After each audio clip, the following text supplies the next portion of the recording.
En el vídeo de hoy abordaremos cómo los más pequeños asimilan el concepto de muerte a lo largo de su desarrollo. También hablaremos del duelo infantil y comentaremos pautas que nos pueden ser útiles tanto para ayudar a que desarrollen este concepto de una forma sana y natural y ayudarles a procesar un duelo. La muerte es un hecho universal, aunque a veces se trata de un tema incómodo que se convierte en un tema tabú, y a veces existen dudas entre los adultos sobre cómo tratar la muerte con sus hijos con naturalidad, ya que se intenta preservar esta inocencia y el bienestar de los más pequeños. Por ello, suele ocurrir que los niños, sobre todo los de menor edad, se enfrenten por primera vez al concepto de muerte cuando fallece un ser querido o cuando fallece una mascota, por ejemplo. En estos casos, los más pequeños han de asimilar la complejidad del concepto de muerte a la vez que intentan comprender la repercusión emocional que genera la pérdida. Por esto es tan importante acercar a los niños a este concepto para favorecer así una integración natural y saludable sobre este tema como parte del ciclo vital de todos los seres vivos. La conciencia de muerte va apareciendo progresivamente vinculada a actividades lúdicas, como ver películas, leer cuentos, en los dibujitos que ven en televisión, ¿no? Y conocer cómo se desarrolla el pensamiento en los niños y cómo van asimilando el concepto de muerte nos permite entender cómo los menores se enfrentan a la pérdida de una forma más cercana. De esta manera, entre los 2 y los 6 años aproximadamente, los niños interpretan el mundo de una forma muy literal y con un pensamiento mágico, en el que, por ejemplo, todo es posible, o interpretan de una forma literal cualquier explicación que le vayamos a dar sobre el concepto de muerte. Por ejemplo, si se les dice que alguien ha ido al cielo, preguntarán cómo pueden hacerlo ellos también. Además, tras el desarrollo del lenguaje, los niños verbalizan su curiosidad y manifiestan muchísimas dudas sobre el concepto de muerte. Por ejemplo, quiere saber qué sucede, en qué consiste, dónde está esta persona o por qué no viene a visitarles, etc. Debido a su pensamiento mágico, pueden creer que es posible volver a ver a la persona que ha fallecido.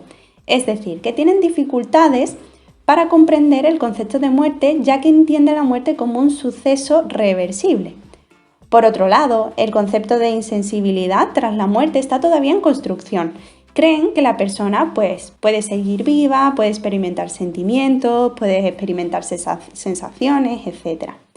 Con la edad, sus explicaciones sobre la muerte como un hecho universal y su causalidad se volverán cada vez con un carácter más biológico, aunque necesitarán explicaciones de sus mayores, de los adultos que les rodean, para ir interiorizando todos estos conceptos. Por eso es tan importante responder siempre a sus preguntas y a sus dudas. Entre los 6 y los 10 años saben que la muerte es definitiva e irreversible. Por otro lado, comprenden el concepto de insensibilidad tras la muerte y comprenden la diferencia entre vivir y no vivir utilizando términos biológicos para referirse a la muerte. Por ejemplo, se deja de respirar, el corazón ya no late, etc.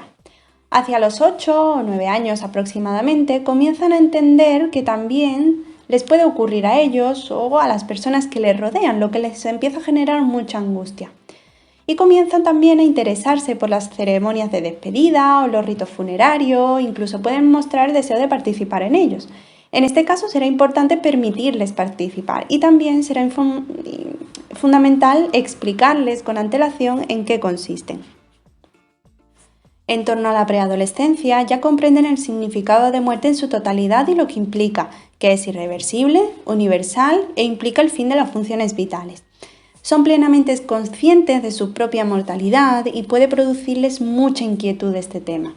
Se muestran muy interesados sobre el más allá, sobre las creencias religiosas o culturales que rodean a la muerte, etc. Tienen una mayor conciencia de los cambios que la muerte traerá a sus vidas y a su futuro, que esto también le puede generar mucha angustia, por lo que será necesario tranquilizarles al respecto. Le cuesta mucho verbalizar sus sentimientos, sus emociones, ponerle nombres a sus emociones y piensan mucho sobre la muerte. En ocasiones incluso se muestran muy reacios a hablar sobre ellos. En este caso será importante que respetemos su tiempo y nos mostremos cercanos y que pueden contar con nosotros cuando lo necesiten, así como favorecer toda la expresión emocional que puedan sentir. Y por último, ya en la adolescencia encontramos dos matices diferentes a la etapa anterior. ¿no? Ya tienen plena conciencia de lo que significa la muerte, ¿no? Y pueden formarse incluso una explicación completa desde sus diferentes perspectivas, tanto biológica, ideológica, filosófica o religiosa, y comprenden las consecuencias existenciales de la muerte, incluso teorizan sobre ella a medida que van adquiriendo capacidades para el desarrollo de su pensamiento formal y abstracto. Hasta ahora he ido nombrando algunos componentes básicos para asimilar el concepto de muerte. Entre ellos encontramos la irreversibilidad o no retorno, la causalidad, ¿no? En cuanto a que la muerte es la consecuencia directa del cese de toda actividad en las funciones vitales. Y por último, la universalidad, de que cada individuo se enfrentará a ella en algún momento dado. Para explicar la universalidad nos puede ayudar a apelar al ciclo vital que todos los seres vivos atraviesan en algún momento. Una vez analizados el desarrollo evolutivo del concepto de muerte, así como sus capacidades de asimilación y comprensión a lo largo del desarrollo, de una forma orientativa, vamos a hablar qué es el duelo infantil. El duelo es un proceso emocional que atraviesa a una persona tras sufrir algún tipo de pérdida, como por ejemplo el fallecimiento de un familiar. Los indicadores de duelo en los niños que alertan de la posibilidad de que el proceso se esté complicando y que nos puede hacer pensar que se está haciendo patológico podrían ser algunos de los siguientes.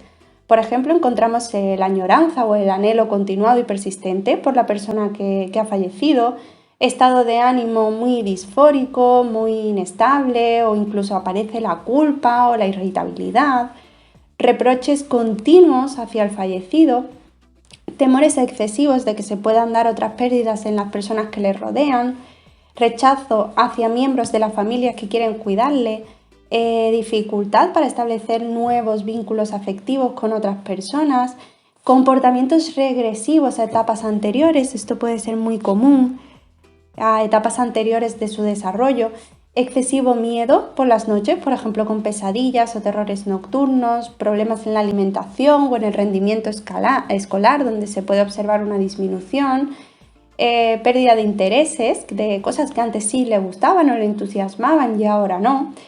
Esto también está relacionado con un empeoramiento en las relaciones en su grupo de iguales y reacciones emocionales fuertes, por ejemplo, llantos intensos, rabietas intensas, conductas de aislamiento, etc. Ahora bien, saber qué decir y cómo apoyar a los niños durante este tiempo y este proceso no es fácil. Aquí tenemos algunas pautas que nos pueden ayudar en todo este proceso. ¿Quién debe transmitirle esta noticia al niño? En principio, la persona más cercana al niño debe ser quien le transmita esta noticia. En caso de que esta persona le sea difícil mantener las emociones bajo control para no alarmar más al niño en una situación que ya de por sí es difícil, podría ser la siguiente persona más cercana. Será importante también informarles lo antes posible para que no se enteren por otras personas o no se alarmen si observan cambios en su ambiente o en las personas que le rodean. ¿Dónde decirlo y cómo hacerlo? Lo mejor es elegir un lugar tranquilo que permita tener cierta privacidad y hablar con calma. ¿Y cómo hacerlo? Pues nos tendremos que preparar para dar una breve explicación que sea corta, simple y directa. Y ir agregando detalles o información dependiendo de las preguntas que nos realicen. Además, las palabras que se elijan van a variar dependiendo de la edad y de la etapa del desarrollo del niño, pero será importante dejarse guiar por sus preguntas. El tipo de preguntas y preocupaciones que los niños tienen pueden ser diferentes a las de los adultos. Darle demasiada información puede abrumarlos, ¿no? Y darle mucho detalle les puede agobiar. Es mejor dejar que hagan sus preguntas y luego responder de la mejor manera posible y adaptando ese lenguaje a su nivel de desarrollo. Por otro lado, hay que explicar también la muerte en términos reales, atendiendo fundamentalmente a los conceptos que hemos ido mencionando anteriormente: irreversibilidad, causalidad y universalidad, con un lenguaje, como decía, adaptado a su nivel de desarrollo. Esto siempre. Por otro lado, será importante también fomentar que los niños expresen sus sentimientos, que le expliquemos cuáles son los sentimientos que genera la muerte, como por ejemplo tristeza. ¿no? Y normalizar un poco estos sentimientos para ellos. Explicarles también que otros niños sienten lo mismo si estuvieran en su lugar, que no es malo llorar, y nos aseguremos también de que entre todos estos sentimientos no esté la culpa, ya que en muchas ocasiones es una emoción que puede aparecer tras el fallecimiento de una persona cercana. También será importante transmitirles seguridad, confianza y protección para disipar el miedo por lo sucedido. Por otro lado, será importante mantener las rutinas tanto como sea posible. El proceso de duelo tarda un tiempo, pero los niños se benefician de las rutinas en general. También será importante conmemorar a la persona que falleció.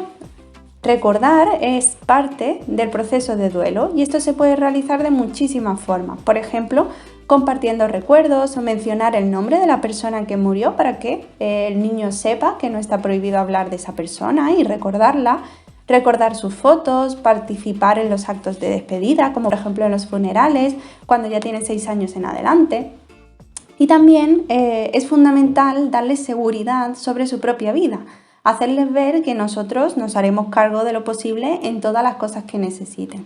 Esto también les ayudará a disipar ese miedo y angustia ante la muerte que pueden ir apareciendo en edades más mayores.